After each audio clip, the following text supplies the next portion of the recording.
Shalom, perkenalkan nama saya Berkati Jaya Lahagu. Shalom, perkenalkan nama saya Lestiur Siburian. Saya Diva. Kali ini teman-teman, kita akan membahas perbedaan dari keempat penulis. Keempat penulis tersebut adalah Aan Nafis, Ahmad Tohari, Pramudia Anantatur, dan yang terakhir adalah Andrea Hirata. Keempat penulis tersebut berada dalam generasi yang berbeda selama masa kepenulisannya. Lalu, apa yang membedakan mereka?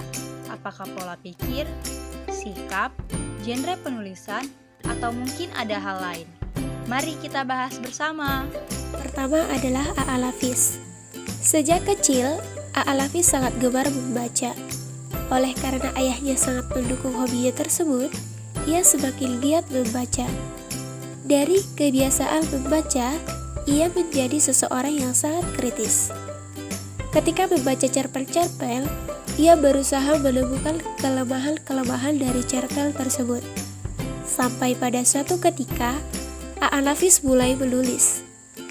Ketika menulis, ia berusaha memperbaiki kesalahan-kesalahan yang ia temukan dalam cerpen yang ia baca, yang kemudian dikombinasikan dengan kelebihan dari cerpen-cerpen luar. Selanjutnya, kita masuk pada biografi dari Ahmad Tohari. Sejak kecil, ayah dan ibu Ahmad Tohari selalu mengajarkan nilai kebaikan kepadanya. Hal ini menjadi bekal bagi Ahmad Tohari ketika menjadi orang tua. Ahmad Tohari selalu mengajarkan kebaikan kepada anak-anaknya.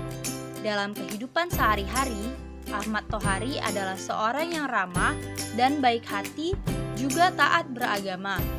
Ia juga pandai bersosialisasi dan tidak pandang bulu dalam berkomunikasi dengan orang lain.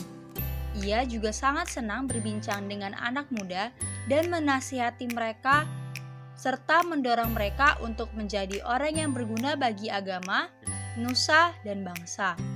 Salah satu novel dari Ahmad Tohari adalah Ronggeng Duku Paruk. Novel ini menjadi kritikan dari Ahmad Tohari kepada para umat Islam yang sepele dengan keagamaan atau keislamannya dan menganggap diri mereka sudah benar. Selanjutnya adalah biografi dari Pramudia Anantatur.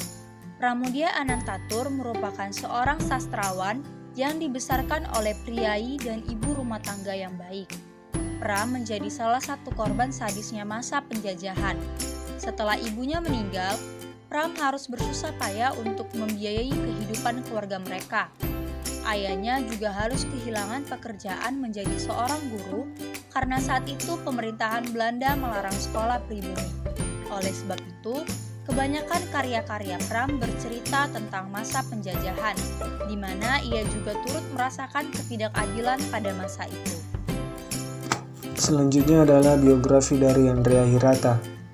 Andrea berasal dari keluarga yang tidak berkecukupan, yang tempat tinggalnya tidak jauh dari pertambangan timah, PT Timah Tembakau. Semasa SD, Andrea bersekolah di SD Muhammadiyah yang kondisinya tidak bagus, bahkan bangunannya hampir roboh. Di sekolah itu, dia bertemu dengan ke-10 teman-temannya dan dinamainya sebagai Laskar Pelangi. Di kampung halamannya, Andrea menamatkan pendidikan sampai SMA. Setelah itu, ia merantau ke Jakarta untuk menempuh pendidikan ke perguruan tinggi. Dengan perjuangan dan semangat yang tinggi, akhirnya ia berhasil masuk di Fakultas Ekonomi Universitas Indonesia. Setelah lulus, Andrea mendapatkan beasiswa studi Master of Science di University de Paris and Shield Hallam University, United Kingdom. Perlu kita ketahui juga bahwa Andrea Hirata ini sebenarnya tidak memiliki latar belakang sebagai penulis. Segala karya yang diciptakan oleh Hirata dalam bukunya selalu menceritakan kisah hidup yang pernah dialami sendiri. Selain itu, Hirata dalam karyanya juga selalu kuat menggambarkan energi cinta, pengorbanan, pesan moral, dan kepercayaan pada Tuhan yang dituangkan dengan kompilasi puisi dan lirik lagu juga. Dari biodata para penulis, dapat disimpulkan bahwa para penulis memiliki karakter yang berbeda dan hal itu disebut ciri khas. Secara umum, karakter setiap manusia memanglah sangat berbeda. Hal ini juga sudah dibuktikan melalui sains.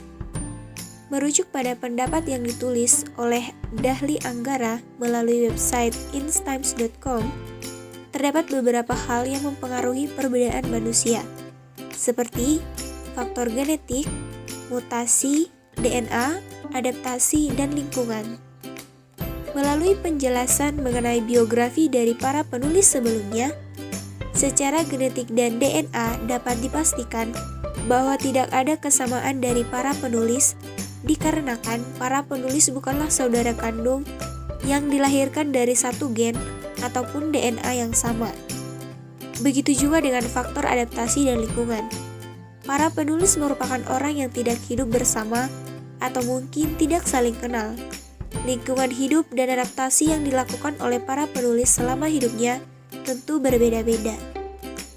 Setiap penulis, baik A.A. Nafis, Ahmad Thohari, Pramudia Anantatur, dan Andrea Hirata, memiliki pengalaman dan lingkungan hidup yang berbeda. Hal ini juga mengakibatkan perbedaan pola pikir di antara mereka. Menurut Iskandar tahun 2008, terdapat 7 faktor yang dapat memengaruhi pola pikir. Antara lain adalah orang tua, keluarga, masyarakat, sekolah, media massa, dan diri sendiri. Ketujuh hal ini, kecuali faktor dari diri sendiri, merupakan lingkungan hidup. Lingkungan hidup yang berbeda pastinya akan menumbuhkan orang dengan karakter yang berbeda. Pengalaman dan lingkungan hidup seseorang akan sangat memengaruhi pola pikir atau cara pandang seseorang dalam melihat sesuatu. Hal ini juga tercermin dalam setiap ciri khas dari kepenulisan antara 4 penulis tersebut. Perbedaan lainnya antara keempat penulis ini terletak pada genre tulisan mereka masing-masing. Yang pertama, Andrea Hirata. Beberapa karya sastra Andrea Hirata tergolong dalam genre non-fiksi, karena salah satunya Laskar Pelangi, kebanyakan cerita di dalamnya menceritakan kehidupan Andrea Hirata secara langsung. Untuk Andrea Hirata sendiri, dia memiliki perbedaan dengan penulis atau pengarang lainnya dari segi bahasa yang digunakan dalam novelnya. Penggunaan bahasa dalam novel Andrea Hirata lebih menekankan pada penggunaan bahasa Melayu yang menarik dan mudah dipahami oleh pembaca. Tidak hanya itu, ia juga memiliki ciri khas lainnya, di mana ia memiliki pendeskripsian lingkungan alam dengan menyebutkan nama Latin dari flora dan fauna, bahkan sejumlah istilah dari berbagai bidang ilmu. Hal ini ia lakukan untuk memberi gambaran konkret tentang suatu peristiwa atau perilaku para tokoh dalam bukunya atau dalam karya sastranya. Selain itu, Hirata juga sangat gemar mencampurkan ungkapan-ungkapan istilah bidang ilmu yang jarang didengar atau diketahui oleh orang kebanyakan. Tentu saja hal ini dilakukan karena ia menggemari bidang sains, fisika, kimia, astronomi, dan juga bidang sastra. Yang kedua, Pramudia Anantatur. Karya sastra dari Pram sendiri tergolong dalam genre fiksi sejarah, karena seperti salah satu karya sastranya yang berjudul Bumi Manusia, menggambarkan keadaan pemerintahan kolonialisme Belanda. Yang ketiga, Ahmad Thohari.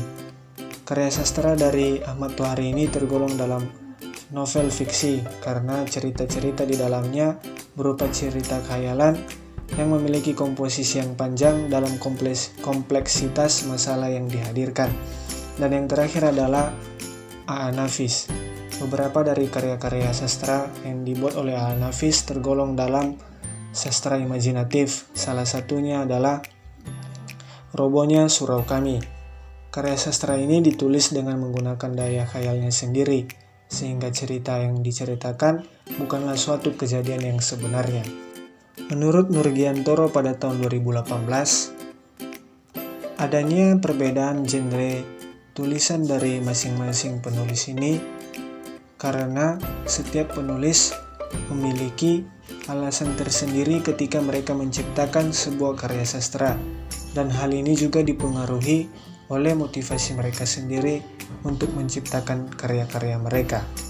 Melalui penjelasan yang telah kami sampaikan, kami menyimpulkan bahwa perbedaan dari keempat penulis dalam menciptakan karya-karya mereka terletak pada ciri khas mereka masing-masing, mulai dari genetik, DNA, adaptasi, dan juga lingkungan. Tidak hanya itu, genre dan gaya penulisan mereka juga berbeda. Setiap penulis telah dianugerahkan oleh Allah suatu keunikan, dan setiap keunikan yang mereka miliki tidak sama antara yang satu dengan yang lainnya. Demikian penjelasan dari kelompok kami.